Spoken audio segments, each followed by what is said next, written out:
आज मु गोटे पत्र पूर्त विभाग मान्यवर मंत्री को लिखी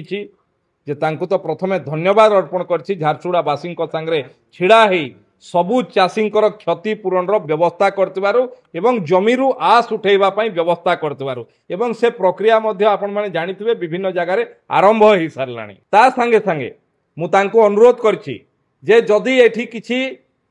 गाइडलाइन कोनोसी रो भायोलेट हेछि गाइडलाइन रो उल्लंघन हेछि ताहेले से कॉन्ट्रैक्टर विरुद्ध रे जोटा दृष्टांतमूलक एवं उदाहरण भलिया कार्यानुष्ठान ग्रहण करिया पई मध्य अनुरोध करछि। एठी मु स्मरण करे देवा पई चाहे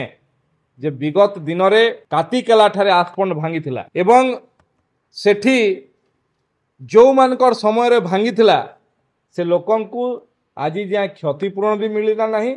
कि से आस भी जमीर उठिला नहीं किंतु मु दृढ़ निश्चित